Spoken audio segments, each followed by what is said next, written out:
c'est Mystique et aujourd'hui je vous retrouve pour vous présenter le manga Histoire sans fin.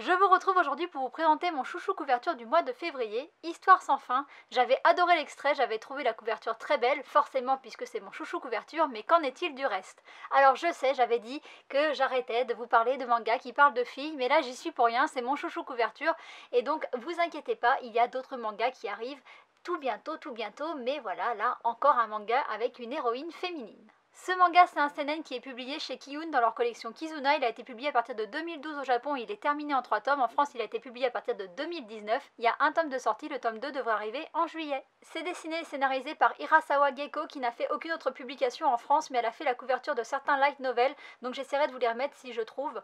C'est un manga qui est entièrement en couleur, chaque tome coûte 9,69€ et c'est tout ce que je vous dirai pour la présentation. Dans ce manga, l'héroïne s'appelle Marie et c'est une jeune fille qui est qualifiée par l'auteur d'antithèse de la jeune fille idéale et ça la qualifie parfaitement. C'est une jeune fille qui est une vraie boule d'énergie et elle a une vie débordante et trépidante qui va la conduire à vivre de grandes aventures. Un jour qu'elle court après son chat qui s'est échappé pour la énième fois, elle va se retrouver dans une petite librairie au fond d'une impasse et son chat c'est une vraie calamité, il est sur une pile de livres, il va en sauter, il va tout faire tomber, Marie va rattraper les livres et parmi les livres qu'elle rattrape, il y a un numéro spécial de Nomad Comics, un magazine de BD qui n'est plus publié. Pour diverses raisons, ce magazine a fait faillite et Marie va apprendre que l'exemplaire qu'elle a dans les mains, c'est le dernier numéro publié et qu'à l'intérieur il y a des histoires qui n'ont pas de fin. Elle apprend tout ça grâce au libraire et ça va titiller sa curiosité et du coup elle va ouvrir le livre et elle va se retrouver projetée à l'intérieur du livre au milieu d'un désert et dans ce désert elle va rencontrer le rédacteur en chef du magazine qui lui est piégé là depuis plusieurs années. Ce dernier va lui apprendre que si elle veut rentrer chez elle, elle va devoir terminer les histoires qui n'ont pas été finies et elle va donc s'y atteler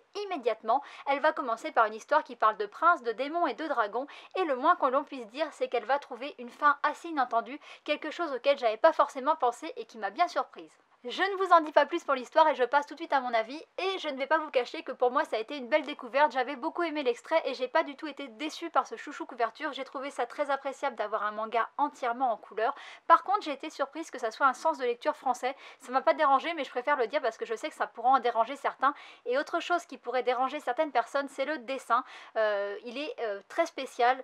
moi ça m'a pas du tout dérangé, j'ai tout de suite été prise par l'histoire mais je sais que sur Instagram quand j'ai fait mon post sur ce manga il y a certaines personnes qui m'ont dit qu'elles avaient eu du mal à rentrer dans l'histoire, qu'une fois qu'elles étaient dedans, le dessin était tout de suite oublié, mais qu'il y avait un petit moment d'adaptation et je pense que certaines personnes pourraient carrément être bloquées par ce type de dessin. Moi je trouve que c'est très joli, mais je comprendrais que certaines personnes n'aiment pas. Concernant l'histoire, elle ne ressemble pas du tout à celle du film de 1984, à part le fait qu'il faut finir des histoires qui n'ont pas été terminées, ça s'arrête là, parce que les deux héros sont pas du tout pareils, et Marie c'est vraiment une héroïne particulière, et d'ailleurs l'autrice en parle dans une interview qu'elle a donnée pour le Kiyun Mag,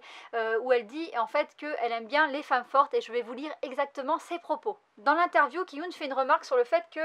elle aime bien en fait les personnages féminins forts, et donc elle répond exactement: les personnages de femmes fortes ou belles répondent souvent à des clichés de perfection, même quand elles sont plus puissantes que le héros ou des modèles de sagesse, on reste dans le stéréotype de la femme protectrice. Eh bien moi, je refuse ça. Je veux montrer qu'on a le droit de rejeter ces dictats. On n'a pas à être belle ou gentille ou protectrice, on a le droit de vivre comme on l'entend pour soi-même. C'est sûrement parce que je suis une femme que j'ai envie de dessiner des personnages qui transcendent tous ces rôles imposés par la société. Elle ajoute même plus loin au sujet de Marie que c'est une pure anti-héroïne et je trouve que c'est parfaitement vrai et ça fait que j'aime beaucoup cette petite héroïne, cette petite Marie, je la trouve vraiment forte, vraiment en dehors en fait de ce qui se fait d'habitude et je trouve ça vraiment bien. Non seulement la personnalité de Marie est atypique mais les choix qu'elle fait sont eux aussi hors du commun et ça va être un vrai plus pour l'histoire. En fait quand elle va faire des choix pour finir les histoires, elle va pas forcément faire ceux auxquels on s'attend. Elle va sortir des sentiers battus, elle va pas toujours être du côté de la gentille ou de côté de la fille et ça va être vraiment très intéressant et j'en dis pas plus pour pas vous spoiler mais moi j'attends qu'une chose c'est la suite et même j'attends qu'une chose c'est la fin et je me demande s'il y aura une fin puisque ça parle d'histoires qui n'ont pas de fin, est-ce qu'il y aura une vraie fin? Je ne sais pas, je me pose plein de questions en tout cas sur cette fin et donc du coup j'ai très hâte de la lire. Vous l'aurez compris, ce manga ça a été un coup de cœur pour moi, je ne sais pas si vous l'avez lu, si c'est le cas n'hésitez pas à me dire en commentaire vous ce que vous en avez pensé, si vous avez été gêné par le dessin et si vous avez bien aimé la personnalité de Marie. En tout cas j'espère que la vidéo vous aura plu, si vous n'avez pas encore lu le manga j'espère que je vous ai donné envie de le découvrir et puis je vous dis à bientôt pour une prochaine vidéo. Bye bye.